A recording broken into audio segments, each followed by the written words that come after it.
오늘 우리에게 주실 하나님의 말씀은 신약성경 히브리서 10장 19절부터 25절까지 말씀입니다.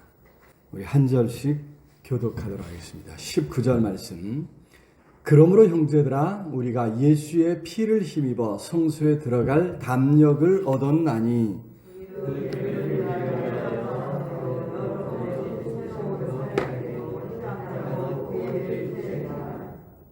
또 하나님의 집 다스리는 큰 제사장이 계심에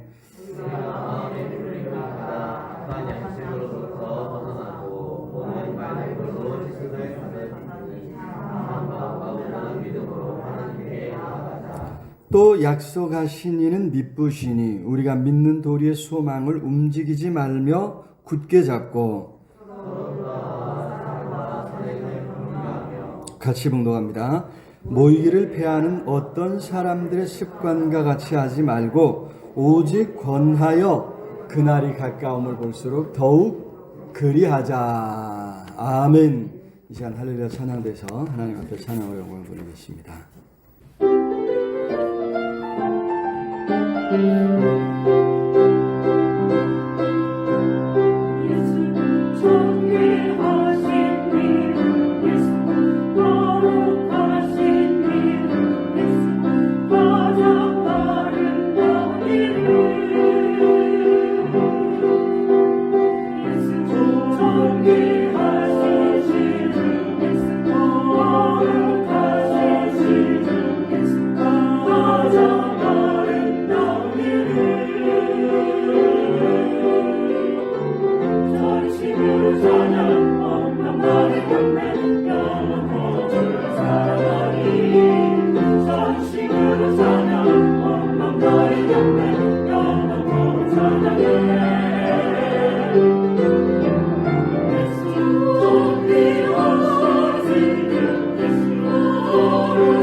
우리 예수님 그 이름을 항상 우리가 함께 찬송하고 그 이름을 의지할 수 있었으면 좋겠습니다.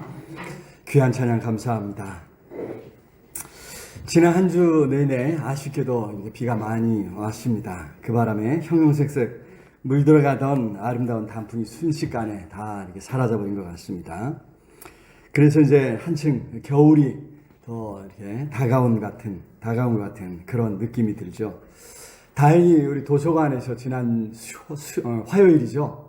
화요일 날 이렇게 이제 그림책 사랑 모임에서 몇몇 분 모여서 이렇게 야외 모임을 가지면서 하나님이 창조하신 아름다운 세상을 한번 이렇게 둘러볼 수 있는 기회를 가졌는데 그날도 사실 비가 오는데도 다들 그래도 한번 나가야 되겠다 뭐 이런 마음을 이런 생각을 이런 의견들을 피력하셔서 이렇게 갔다 왔습니다. 우리가 이제 무심코 지나치다 보면 세월이 어떻게 흘러가나, 세상이 어떻게 변하나 이런 것을 놓치기가 쉬운데 자주 눈을 들어서 하늘을 보고 들판을 보고 우리 살아가는 삶의 모습을 좀 우리가 둘러볼 수 있는 그런 마음의 여유, 어떤 시간, 또 환경을 좀 가질 수 있었으면 참 좋겠다. 이런 마음이 있습니다. 하나님께서 여러분들에게 그런 마음 허락해 주시기를 우리 주님의 이름으로 축복합니다. 자, 이제 겨울이 한층 더 다가온 듯한 이런 느낌이 드는데, 사실 이제 교회력으로 보면 한 해를 마무리하는 단계입니다. 종종 말씀드렸지만 교회력은 이제 성탄절이 시작이죠. 그러니까 성탄절을 앞두고 매주 전부터 대림절로 시작합니다. 대림절, 대강절, 대림절 해서 이제 또 강림절 뭐 이런 여러 가지 단어로 표현하는데, 이제 예수님의 기다림을 기다린다는 말이에요. 그래서 기다리는 절기해서 대림절입니다. 이게 이제 11월 마지막 주부터 시작이 되거든요. 이게 이제 다다음 주예요. 다음 주는 무슨 주일이죠? 오려 살아는 12월 셋째 주, 미국 교회의 전통을 우리가 이어받아서 12월 셋째 주에 우리 추수하고 조금 동떨어진 것 같지만 미국 교회의 전통 속에서 우리는 추수감사절을 11월 셋째 주에, 조금 전에 12월이라는 것 같아요. 11월 셋째 주에 이제 추수감사절을 우리가 지키고 있습니다. 그래서 보면 오늘이 이제 한 해의 마지막에 해당이 되는 거예요. 그래서 어떻게 해요? 오늘은 이제 주로 이제 한 해를 이제 오늘 이제 성령 강림 후 25번째 주일인데, 실질적으로는 마지막 주가 되어서 종말에 대해서 생각해 보는 그런 이제 주일입니다. 자, 오늘 우리가 읽은 말씀에서 가장 이제 널리 알려진 부분이 24절, 25절이죠. 이게 이제 암송 구절로 이제 69절이나 뭐 이런 데 이제 자주 등장하는 말씀이기에 이 말씀이 아마 잘 알려져 있을 텐데, 그 중에 25절 우리 같이 한번 읽어볼까요? 25절, 모이기를 패하는 어떤 사람들의 습관과 같이 하지 말고 오직 권하여 그날이 가까움을 볼수록 더욱 그리하자. 그렇습니다. 야, 여기 그날이 가까움을 볼수록 어떻게? 더 그리하자. 그날이 가까움을 볼수록, 이것이 이제 오늘 본문 전체를 이제 감싸고 있는 말씀인데요. 자, 우리가 어떤 그리스도 안에서 어떤 삶을 살아가야 한다라고 이야기할 때 왜 그런 삶을 살아야 되느냐? 바로 그날이 가까워 오기 때문이라고 하는 말씀이죠. 자, 그날 성경에 자주 나오는 표현인데, 예수 그리스도께서 다시 오실 날, 그래서 최후 심판이 이루어지는 날을 말하지요. 사실 이제 여기 히브리서의 배경이 되는, 처음 히브리서를 받아들었던 성도들은 이 주의 재림이 곧 있을 것으로, 자기들이 사는 그 시대에 예수님이 재림하실 것으로 생각했습니다. 예수님도 이제 이 세대가 지나가기 전에, 그래서 이 세대라고 하는 표현을 사용하셨는데, 바로 그 세대라고 하는 것은 그때 예수님 당시에 살아있던 사람들이 죽기 전에 이런 표현으로 볼 수가 있거든요. 그런데 문제는 아무리 기다려도 예수님이 오시지 않는 거예요. 많은 이제 사도들이 한 사람, 두 사람이 세상을 떠나가고, 그죠? 이제 시간이 많이 흘러가는데 예수님이 오실 기미가 보이지 않는단 말이죠. 그런 가운데 이제 네로 황제를 비롯한 많은 이제 로마 황제들로부터 박해를 받습니다. 아니, 무엇보다는 지역적으로, 국지적으로 여기저기서 이제 복음에 대해서, 복음 전하는 사람들에 대해서, 특별히 이제 유대인들이 이제 소위 말해서 요즘 말하면 짝퉁이라는 거예요. 그래서 그리스도인들은 얼마나 박해를 하는지 모릅니다. 유대인들은 역사적으로 아주 유별난 열정이 있는 사람이에요. 그래서 어떻게 해요? 로마도 이 사람들은 건들면 귀찮다 이 말이죠. 그래서 웬만하면 건들지 않고 그냥 내버려 두었습니다. 내버려 두었다는 것은 자기 마음대로 하지 않아도 되도록 내버려 두었다는 그 자체로 하나의 특권이거든요. 이 특권을 그리스도인들도 같이 누린다는 것을 배합하고, 이거는 우리들과는 다른 족속이다라고 이야기하면서 오히려 박해했던 거죠. 그래서 사실 이제 그리스도인들이 초창기에 신앙생활 하는데 굉장히 유대인들로 인해서 어려움을 겪고, 나중에는 이제 유대인들과 로마가 같이 결탁을 하면서 이제 굉장히 어려움을 겪었다고 하는 것을 이제 역사가 증명해 주지요. 자, 이렇게 이제 여러 시험과 환란이 있는데도 예수님이 오시지 않는단 말이에요. 기다려도 오지 않는단 말이에요. 오실 줄 알았는데 오시지 않는단 말이에요. 그래서 어떻게 해요? 실망하고 또 그로 인해서 시험에 들었다고 하는 것이죠. 참 한때 우리 한국 사회에서도 이 종말론이 얼마나 그죠? 종말론이 우리 사회를 뒤흔드는지 모릅니다. 더구나 그 이후에 이제 살기가 이제 나아졌어요, 그죠? 그러다 보니까 오늘날은 이제 더 이상 이 종말론에 대해서 이야기하면 저것도 또 정신 나간 이상한 사람 또 이상한 말 하는구나 이렇게 생각을 해서 이제 교회 안에서도 이제 종말에 대해서 설교하기가 참 부담스러운 그런 이제 시기가 되었고요. 사람들도 이제 참 관심이 별로 없습니다. 그냥 주어진 현재를 재미나게 살아가는 것이 그죠? 그래서 이제 요즘 이제 한참 워라벨이는 이제 또 어젯밤에 또 뉴스를 보면서 들었는데 스라벨이 있대요. 스라벨. 젊은이들 공부와 삶의 이제 균형을 맞추는 것이 중요하대요. 스터디 공부라고 하는 이 말과 이제 합성어로 만들어가지고 스라벨이 또 중요하다. 뭐 여러 가지 이제 어떤 해네 이 우리의 삶이 이제 균형을 잡고 좀 뭔가 그냥 일하느라고 세월 다 보내지 않고 뭔가 좀 자기 자아를 성취하고 재미있게 좀 이렇게 가치 있는 인생을 살아가야 할 것이 아니야. 이것이 오늘날 우리 최대의 화두가 되고 있지 않습니까? 자, 그래서 이제 별 관심이 없는 시대를 우리가 살아가고 있는데 중요한 것은 성경이 계속해서 이 재림에 대해서 주의 재림에 대해서 분명히 경고하고 있다고 하는 사실입니다. 그날 하나님께서 이 세상에서의 삶을 심판하셔서 형벌하실 것인지 아니면 상으로 갚아주실 것인지 이것을 이제 결정하게 된다는 것입니다. 그래서 이제 형벌하시는 것을 보통 심판이라고 그러고 그 다음에 이제 상으로 갚아주시는 것은 이제 구원이라 이렇게 이야기하는데 요거를 잘 구분해서 이게 이제 심판 이 두 가지를 다 포함하는 말인지 아니면 이제 형벌하시는 것만 이야기하는 말씀인지 이걸 우리가 잘 이제 분간해서 이제 들어야 되겠죠. 그래서 이제 심판과 구원은 항상 동면의 양면과 같이 동전의 양면과 같이 예수께서 다시 오시는 날 행해지는 그런 하나님의 역사라고 하는 사실을 잊어서는 안 될 줄로 믿습니다.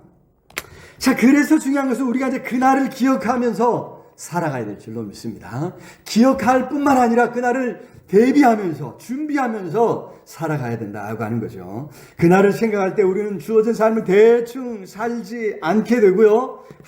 함부로 살지 않게 되고 매일매일을 우리가 가장 값어치 있게 의미 있게 살아가게 될 줄로 믿습니다. 그래서 오늘 우리가 읽은 이 말씀을 중심으로 종말을 기억하고 대비하는 성도가 어떤 삶을 살아야 할까, 어떤 마음을 가지고 살아가야 할 것인가, 이것을 우리가 살펴볼 터인데 오늘 말씀을 통해서 하나님께서 우리에게 더욱더 큰 은혜를 허락해 주시기를 우리 주님의 이름으로 축복합니다. 자, 첫 번째로 우리는 하나님 앞에서 담력을 가지고 살아가야 될 줄로 믿습니다. 담력 또는 담대함 이렇게 이제 표현했는데요. 19절에 나온 말씀입니다. 같이 한번 읽어볼까요? 시작. 그러므로 형제들아 우리가 예수의 피를 힘입어 성소에 들어갈 담력을 얻었나니, 이 담력이라고 하는 말이 4장 16절부터 시작해서 무려 4차례나 히브리서에 특이하게 이제 나오는 말이거든요. 계속해서 가장 중요한 부분에서 이 단어를 사용해서 이제 굉장히 중요한 것을 강조해서 이제 보여주고 있습니다. 그래서 이 담력이라고 하는 이 말이 무슨 의미인가? 이게 이제 헬라어로는 이제 파레시아라고 하는 이런 이제 말인데요. 이게 두 단어의 합성어입니다. 파스라는 모든 일을 뜻하는 파스라는 말과요. 연설 말이죠. 말하는 것을 이제 레시아라고 하는 레시스라고 하는 이제 두 단어가 합성이 되어서 모든 것을 말할 수 있는 권리예요. 아무 것이나 내가 말하고 싶은 것을 자유롭게 다 말할 수 있는 권리, 이것이 이제 파레시아, 여기서 말하는 담력이라고 하는 우리 말 이게 이제 여러 이제 의미로 이제 여러 단어로 이제 번역이 되는데 우리 히브리서에서는 개성의 담력이라고 하는 단어로 이제 번역을 했습니다만, 이렇게 보면은 사실 이제 원문이 의미하는 것과는 조금 다르죠. 헬라 사회에서도 이거는 원래 정치 영역에 속해 있던 단어입니다. 헬라 도시 국가의 시민들에게 주어진 권리를 말하죠. 민주사회라 그러잖아요. 이제 오늘날과 같은 모든 백성의, 모든 사람의 이 어떤 이제 그 권리가 아니라 이제 그 모든 시민을, 모든 사람을 다 이제 시민으로 받아주는 것이 아니라 특별한 이제 한 20%도 안 되는 소수의 사람들에게만 주어진 특권 중에 특권이죠. 남자 20세 이상의 귀족이나 이런 이제 자유시민에게 주어진 특권인데, 여러분, 그들은 공적 집회에서 그 사회를 운영하기 위한 어떤 정책을 결정할 때 자기 견해를 마음껏 자유롭게 말할 수 있었다는 거예요. 그때 사용하는 단어가 바로 여기 파르레시아라고 하는 이 단어입니다. 지금 그런 의미에서 우리 사회가 민주사회라고 하지만 아직은 이런 권리가 참 익숙하지 않은 것 같아요. 우리는 뭔가 당신의 의견을 말해보시오 하면 어떻게 해요? 움츠러들죠. 그리고 뭔가 말을 멋있게 해야 될 것 같고, 그죠? 의미 있는 말을 해야 될 것 같다, 이 말이에요. 그런데 여기 아무 것이나 하고 싶은 말을 다 할 수 있는 권리예요. 얼토당토하는 그런 엉터리 같은 이야기일지라도 하고 싶은 말은 하는 사회. 이게 이제 최초에 말하는 민주사회였다고 하는 거. 자, 우리가 이제 하나님 앞에서도 이런 권리를 가졌다고 하는 말씀입니다. 자, 복음서에 보니까요, 예수께서 십자가에서 운명하실 때 그 성소의 휘장이 위에서부터 아래로 쫙 찢어지는 역사가 일어났습니다. 예수께서 십자가에서 자기 육체를 찢어주심으로 성소의 휘장을 열어주셨다고 말씀하죠. 오늘 20절 한번 읽어볼까요? 20절. 그 길은 우리를 위하여 휘장 가운데로 열어놓으신 새로운 살 길이요, 휘장은 곧 그의 육체니라. 성소의 그 휘장, 예수님의 육체를 나타내는데, 예수님이 십자가에서 운명하실 때, 돌아가실 때, 그때 그 성소의 휘장도 찢어졌다는 말이죠. 새벽에도 말씀드렸지만, 지난 수요일에도 말씀드렸지만, 이게 무려 이게 9cm 두께의 천입니다. 여러분, 9cm가 얼마나 되는지 한번 생각해 보셨어요? 이게 제 성경이, 이게 성경과 찬송이 같이 있는데 조금 이렇게 좀 축약해갖고 이렇게 뭐죠, 이렇게 글자를 작게 해갖고 좀 얇게 만든 성경이에요. 이게 4.5cm더라고요. 어젯밤에 제가 재봤더니. 그래서 이 두 권을 합해 놓은 게 9cm예요. 여러분 생각하면서 천이 9cm 두께라고 하는, 이거 찢는 게 이게 쉽겠습니까? 뭐 이제 유대인들이 이제 그런 시험을 했는지는 모르겠지만, 유대인들의 이야기는 황소 2마리를 양쪽에서 싹 메고 끌어도 이게 찢어지지 않는 거래요. 그런데 여러분, 이것이 쫙 갈라졌다는 말이에요. 찢어졌다 이 말이에요. 그래서 이것은 인간의 일이 아니라, 인간이 한 일이 아니라, 그것도 위에서부터 아래로 찢어졌다는 것은 하나님께서 친히 이것을 찢어버리셨다고 하는 것을 나타낸다, 이렇게 받아들이고 있습니다.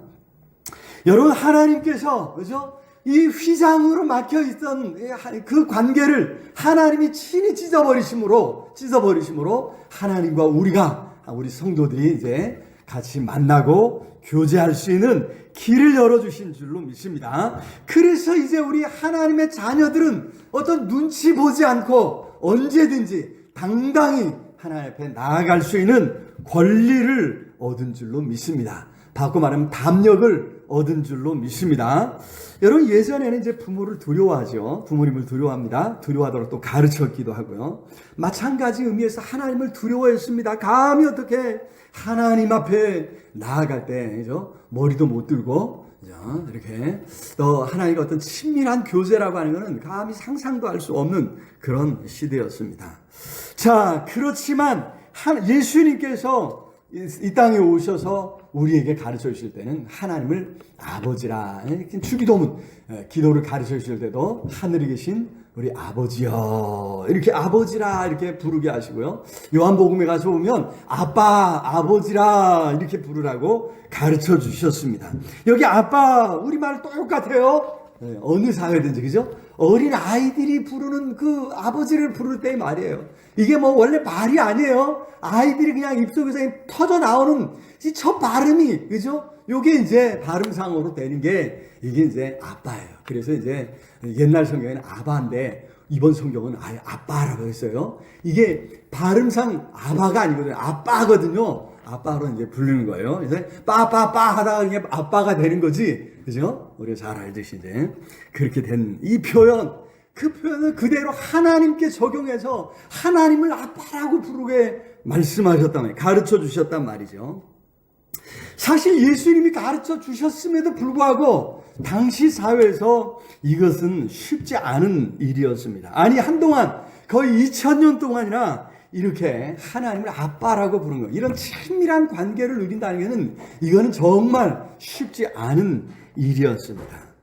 그런데 여러분, 세상이 바뀌지 않았습니까? 오늘날 세상은요, 아버지를 두려워하지 않습니다. 역사상 그 어느 때보다도 부모의 어떤 권리, 부모가 이제 아이들을 가르치고 훈육하는 이런 데 혼낼 수 있는 이런 권리를 이야기하기보다는 오히려 부모의 책임, 부모가 아이들을 잘 가르쳐야 할 어떤 책임을 이야기하고요. 반대로 이제 자녀들, 어린 아이들을 아주 존귀한 인격체로, 하나의 생명체로 인정하고 받아들이도록 주장하는 그런 시대가 되지 않았습니까? 그래서 오늘날은 이제, 그죠? 아이들이 부모를 두려워하지 않아요. 오히려 이제 부모들이 이제 아이를 두려워하고 혼낼 수도 없고 이걸 어떻게 돼 하고 이제 고민하는 그런 시대가 되지 않았습니까? 자, 여러분, 이것이 어떻게 생각하면 사회적으로 어떨지 몰라도 우리 신앙에는 굉장히 중요한 도움을 주고 있다고 하는 사실입니다. 이러한 사회적인 변화로 우리는 신앙생활을 할 때 하나님과 어떤 관계를 맺어야 할 것인가? 성경이 늘 가르쳐주고 있는 대로 하나님 아버지 앞에 담력을 가지고 당당히 나아가야 될 줄로 믿습니다. 우리는 예수님 안에서 변화된 신분에 따라 하나님을 두려워하는 것이 아니라 친밀한 교제를 나누기 위해서 하나님을 찾고 하나님 앞에 나아가고 하나님과 함께하는 그런 삶을 살아가야 될 줄로 믿습니다. 오히려 하나님 앞에 이 담력을, 이 권리를 어떤 이야기든지 하나님 앞에 나아가서 자유롭게 말할 수 있는 이 권리를 얻었다고 하는 사실을 기억하면서 주님 앞에 당당히 나아갈 수 있는 저 우리 모두가 다 될 수 있기를 우리 주님의 이름으로 축원합니다. 자, 두 번째로 우리는 참 마음과 온전한 믿음으로 하나님 앞에 나아가야 될 줄로 믿습니다. 자, 첫 번째는 담력을 가졌다. 이거를 이제 강조하고 있는데요. 두 번째 이야기에서는 하나님 앞에 나아가야 한다. 이것을 강조하고 있습니다. 22절 말씀 우리 같이 한번 읽어볼까요? 22절 시작. 벗어나고 몸은 맑은 물로 씻음을 받았으니 참 마음과 온전한 믿음으로 하나님께 나아가자. 앞에서 말한 담력을 근거로 예수께서 하신 일, 그 자기 육체로 열어놓은 새로운 살 길로 우리가 하나님 앞에 나아가야 될 줄로 믿습니다. 그렇게 하나님 앞에 나아갈 때 필요한 것이 이제 참 마음과 온전한 믿음이라고 했죠. 그죠? 참 마음과 온전한 믿음으로 하나님께 나아가자. 이렇게 이야기를 했는데 사실 이 참 마음과 온전한 믿음, 이게 중요한 게 아니에요. 이게 중요한 게 아니에요. 하나님 앞에 나아가는 이게 중요한데 왜 그러냐면 요 참 마음과 온전한 믿음이라고 했는데 이것이 이게 이미 하나님께서 우리에게 주신 것이거든요. 우리가 참 마음, 온전한 믿음을 갈고 닦아갖고 이 믿음을 요즘 우리의 마음을 표현할 때 하트, 요거 하트로 이제 아이들 참 좋아하잖아요, 그죠? 네? 저도 좋아합니다. 그래서 이 하트를 그리는데 하트의 모양을 제대로 만들어내기 위해서 이걸 갈고 닦아갖고 뭔가 이렇게 멋진 모양의 온전한 마음, 이런 거를 표현해야 될까? 우리가 이제 우리 마음을 잘 어떻게 다스리고 가꾸고 예쁘고 착한 마음을 만들어야 되나? 이런 생각을 할 수 있는데 여러분, 그 마음 자체를 우리 하나님이 주신다는 사실입니다. 여기 그러죠? 우리가 마음의 뿌림을 받아 악한 양심으로부터 벗어나고 몸은 맑은 물로 씻음을 어떻게 받았으니 여기 뿌림을 받아 씻음을 받았으니 모두가 완료 분사 수동태라고 합니다. 이거 완료 분사 수동태. 특히 중요한 게 수동태인데요. 이런 경우를 이제 신적 수동태라고 합니다. 그러니까 누군가가 이렇게 씻어 주는 게 아니에요. 내가 나를 씻는 게 아니고 누군가가 씻어 주는 거예요. 근데 그 누가가 안 나오는 거예요, 본문에. 그래서 이거는 볼 때 그 누구는 보니까 바로 하나님이시라는 거예요, 하나님. 그래서 이제 이 수동태가 우리말에는 항상 두 개의 단어를 가지고 이제 표현을 하게 되는데, 여기 이제 바다가 이게 바로 이제 수동태가 됩니다. 여러분, 하나님께서 주셨다고 하는, 하나님께서 씻어주신 것을 말하는 거예요. 하나님이 하신 것을 표현할 때, 그죠? 하나님께서 뭔가를 하셨다, 이렇게 하지 않고, 오늘 본문에처럼 이제 하나님을 언급하지 않는 것이 이스라엘의, 그죠? 하나님은 감히, 우리는 이제 요즘, 그죠? 건방지게도 하나님을 자꾸 불러요. 또 의미 없이도 부르고, 넘어지면서도 괜히 그냥 하나님, 아이고 주여 하고 부르는데, 옛날 사람들이 보면 아주 기가 찰 일이에요. 큰일 날 일입니다. 하나님을 감히 함부로 부를 수 없어요. 사실 그래서 이제 그래서 주여 이렇게 이야기하긴 하지만, 이제 중요한 것은 이제 그렇게 말할 때에 함부로 부르지 않는 것은 하나님의 이름, 여호와, 예수라고 하는 그 이름을 함부로 부르지 않는다는 거죠. 않는다는 그런 이야기인데, 여러분, 그래서 하나님을 주어로 하지 않는 거예요. 그냥 주어를 아예 빼버리는 거예요. 그래서 수동태가 사용된다는 거예요. 그래서 이 신적 수동태입니다. 하나님이 하고 계신다고 하는 것을 강조해서 표현하는 말이라는 거죠. 여러분, 계속해서 성경이 이야기하고 있는 대로 자격은 이미 주어졌다는 것입니다. 하나님께서 자격을 주셨다는 말씀입니다. 모든 조건이 다 완비되었습니다. 이제 우리가 무언가를 해야 하는 것이 아니라 우리는 그저 예수님께서 열어두신 그 새로운 살 길로 그저 가기만 하면 된다. 가기만 하면 된다고 하는 말씀입니다. 문제는 여기서 또 한 가지 있습니다. 앞에서 예전엔 하나님을 두려워한다 그랬죠. 오늘날 또 한 가지는 하나님에 대해서 관심이 없다는 거예요. 하나님과 상관없이 살아간다는 것입니다. 과학이 발달하고 또 경제적으로 비교할 수 없이 이제 풍부해졌기 때문입니다.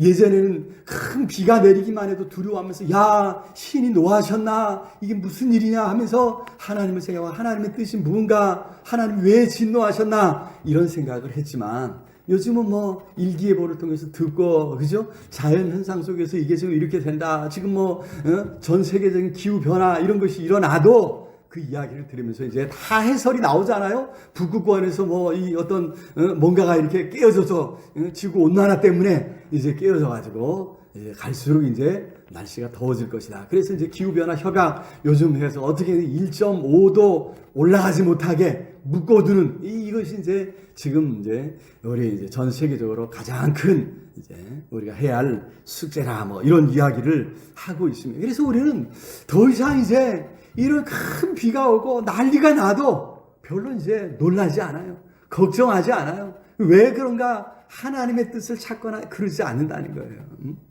최근에 이제 넘어가겠습니다만은 어쨌든 간에 이런 시대에 우리가 살아가고 있습니다. 그런 세상에서 우리가 그리스도인으로서, 신앙인으로서, 그죠? 어떤 삶을 살아야 할 것인가? 우리는 그런 세상이지만 더욱더 하나님을 찾고 하나님에 대해 관심을 가져야 될 줄로 믿습니다. 하나님의 뜻이 무엇인지, 하나님께서 무엇을 원하시는지에 대해서 관심을 가져야 합니다. 그렇지 않으면 그냥 세상 쾌락과 세상의 그 안일함 속에서 금방 세월이 지나간다는 것입니다. 그렇게 해서 결국 우리 앞에 심판의 그날이 다가오는 것입니다. 그때가 되면 늦는다는 것이죠. 그 전에 지금 우리가 하나님에 대해 생각하고 하나님을 찾고 하나님의 뜻을 잘 분별하기에 힘써야 될 줄로 믿습니다. 그러면 늦지 않는다는 거죠. 하나님께 즐거이 나아갈 수 있기를 우리 주님의 이름으로 축원합니다. 하나님 안에 참 행복이 있음을 기억하시고 시시때때로 하나님을 찾고 하나님에 대해서 관심을 기울일 때 하나님의 놀라운 은혜가 우리의 삶에 넘치게 될 줄로 믿습니다. 세 번째로 우리는 우리가 믿는 도리의 소망을 굳게 붙잡아야 될 줄로 믿습니다. 여기 23절에 그랬죠? 같이 한번 읽어볼까요? 시작.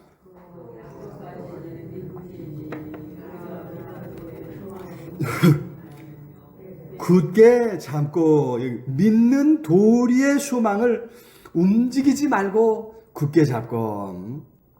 여기 믿는 도리, 바로 우리의 복음을 말하죠. 우리가 믿는 것, 우리 신앙 고백하는 것. 이제 우리 사도신경으로 이제 신앙을 고백하죠. 공동체적으로 같이 그래서 이제 틀을 잡고 이제 정형화해서 이제 우리가 사도신경으로 우리의 신앙을 고백하는데, 여러분 이게 매 예배 때마다 우리가 그냥 하면서도 습관적으로 의미 없이 그냥 하는 경우가 참 많이 있다는 거예요. 우리는 순간순간 내가 정말 이 신앙 고백을 내 마음으로 하면서 그렇게 정말 신앙하고 있는가 물어봐야 될 줄로 믿습니다. 그래서 이제 그것 때문에 이제 사도신경으로 신앙 고백할 때 제가 몇 년 전인가요? 사도신경 강해를 하면서 이렇게 이제 선수하듯이 손을 들고 한번 해봅시다 하고 이제 했어요. 이것도 자주 하면 안 돼요. 매 예배 시간마다 들고 하면 안 되고, 이게 기독교 전통은 아니에요. 전통은 아니기 때문에 이거를 이렇게 하는 게 아니고, 이거는 이제 저 같은 경우는 이제 새벽 예배도 하니까 주일에 한 번씩 하는 거예요. 여러분 이제 주일날만 오시는 분들은 가만히 있으면 돼요. 그러면 이거를 색다르게 하기 위해서 뭐 한 달에 한 번은 해야 될까요? 가만히 보면 어떤 분은 매번 하는데 어떤 분은 매번 안 하시는 분들, 그 매번 안 하시는 분의 고집은 또 뭔지 또 제가 궁금해집니다. 여러분 이건 뭐예요? 내가 정말 그렇게 믿습니다라는 거예요. 이제 새롭게 이제 사도신경을 번역한 요즘 이제 새로운 번역은 뭐라 그래요? 나는 전능하신 아버지 하나님, 천지의 창조주를 믿습니다. 이렇게 이야기해요. 나는 그의 유일하신 아들 우리 주 예수 그리스도를 믿습니다. 그래서 이제 내가 믿습니다라고 하는 것을 이렇게 해서 이것이 이제 자신의 신앙의 고백으로 삼도록 이렇게 하고 있는 것을 볼 수 있는데, 여러분 이 작은 노력이에요. 그래서 선수하듯이 딱 하면서, 제가 사실 이제 어떤 교회 사역하면서 처음 그 교회 예배 참석하면서 딱 들고 하면서 제가 마음에 큰 충격을 받았어요. 야, 그렇지. 맞아. 내가 이거를 내가 믿는다고 고백하고 있는 거지. 선수한다는 게 그렇잖아요. 나는 그렇게 하겠습니다라고 하는 그런 표현이잖아요. 여러분들도 이제 한번 신앙 고백을 그냥 생각 없이 그냥 따라서 하지 말고, 그죠? 내가 정말 그렇게 믿고 있는가를 점검하면서 여러분 신앙 고백할 수 있기를, 그런 의미에서 한번 이제 한 번씩 이제 손을 들고, 그죠? 이제 신앙 고백할 수 있기를 우리 주님의 이름으로 축복합니다. 자, 그런 의미에서 이제 복음이 뭔가, 우리가 신앙 고백하고 있는 그 복음이 뭔가, 믿는 도리가 무언가 자주 생각해 봐야 되는 거죠.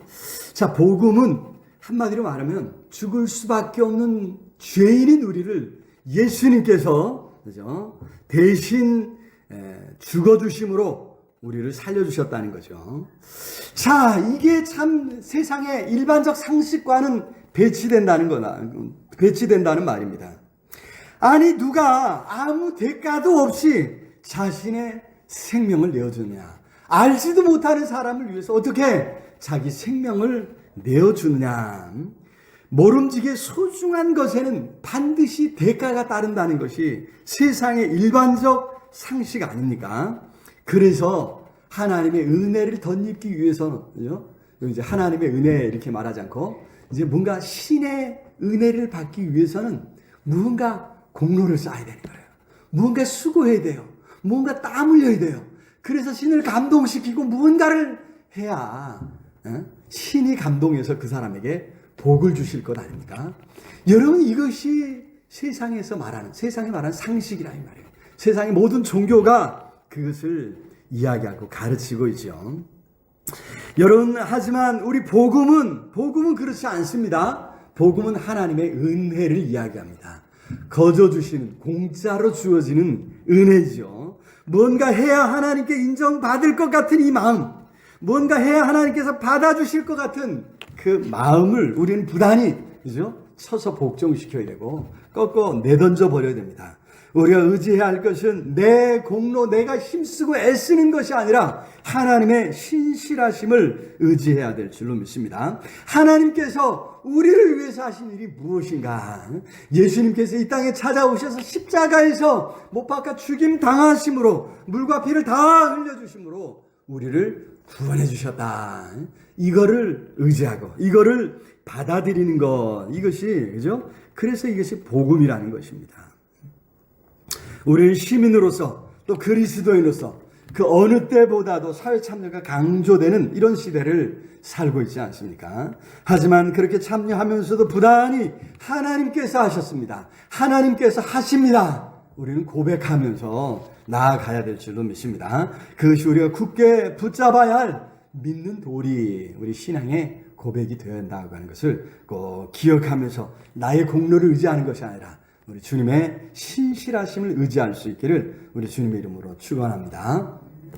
자, 마지막으로 한 가지 오늘 본문 더 살펴보겠습니다. 우리는 서로 돌아보아 사랑과 선행을 격려하며 살아가야 될 줄로 믿습니다. 24절 한번 읽어볼까요? 시작. 서로 돌아보아 사랑과 선행을 격려하며, 이 사랑과 선행, 예수 그리스도를 믿는 성도들의 당연한 삶의 모습을 표현하는 단어죠. 하나님을 사랑하고 내 이웃을 내 몸과 같이 사랑하라. 예수님께서 온 구약의 계명들을 두 개로 요약을 해 주셨습니다. 하나님 나라의 백성은 자연스럽게 이 사랑과 선행을 실천하는 것이란 말이죠. 자신만을 위한 삶에서 다른 사람을 위한 삶으로, 하나님 나라를 위한 삶으로 그 삶의 터닝, 전환이 이루어져야 하는 것입니다.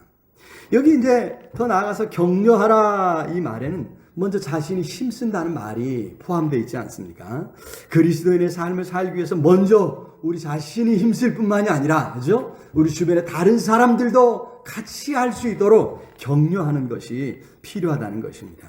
이게 참 쉽지 않습니다. 나 자신만을 위해서 살았는데 이제 누군가 다른 사람을 위해서 산다고 하면 이게 참 쉽지 않죠. 어떻게 해야 되는가? 언제 어떻게 누군가를 위해서 시간을 내어주고, 그죠? 내 물질을 내어주고 또 땀을 흘려야 되는가? 이게 참 구분하기가 쉽지 않아요.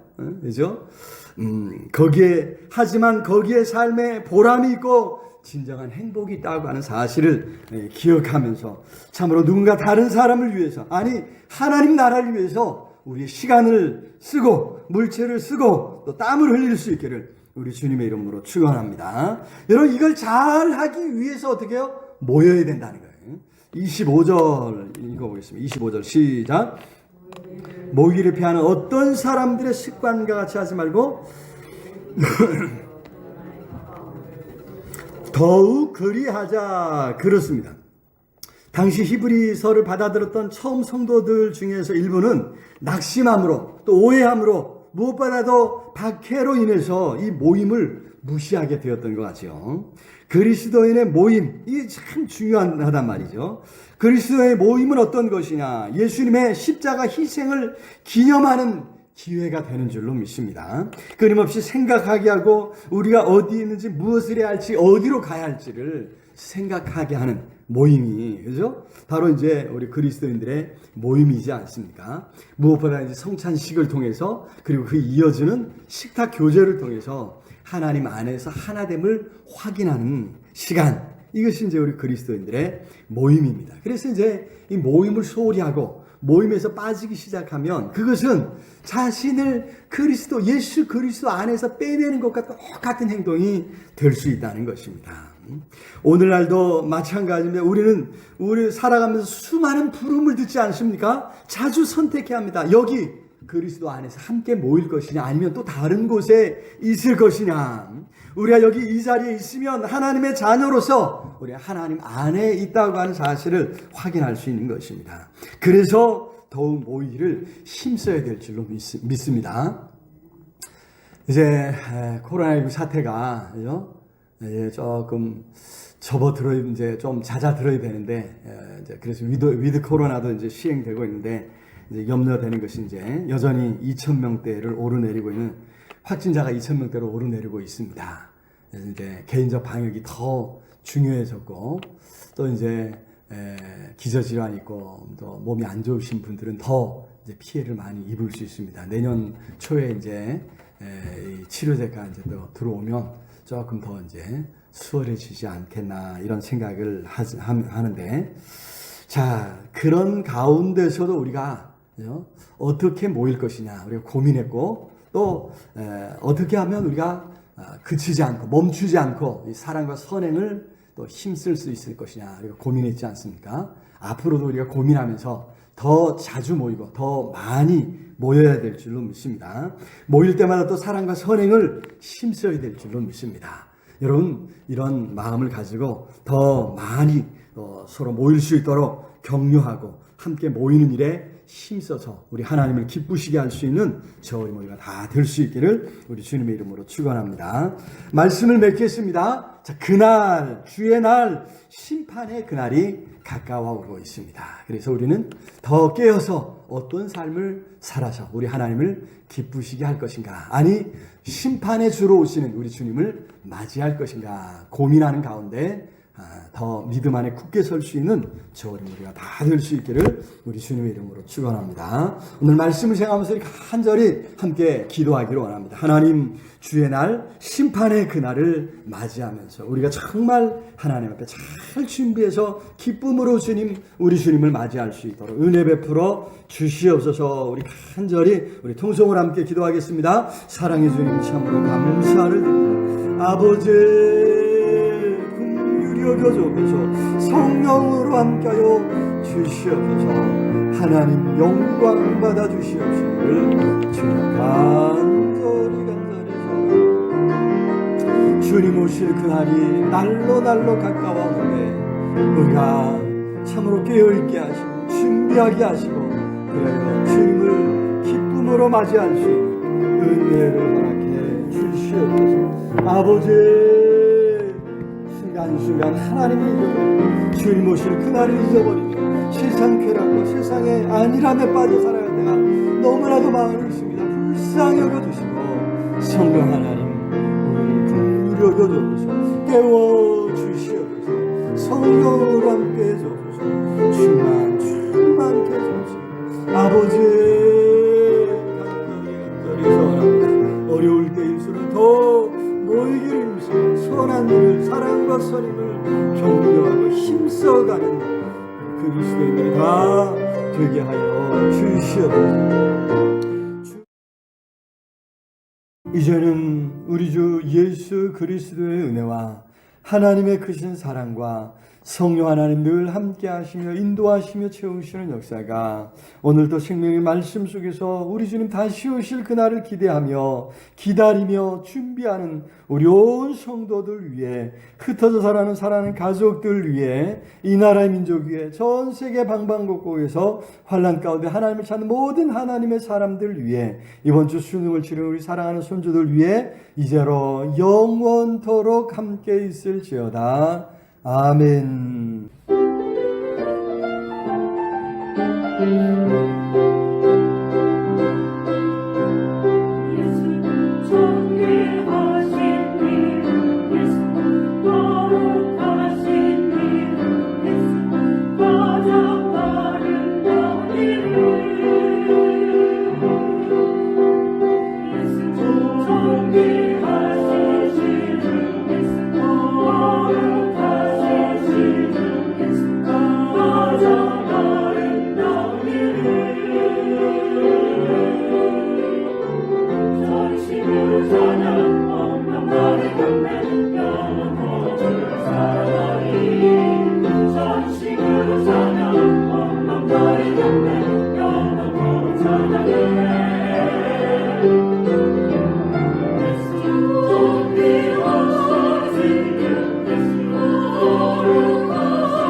거룩하신 이름 예수 가장 아름다운 이름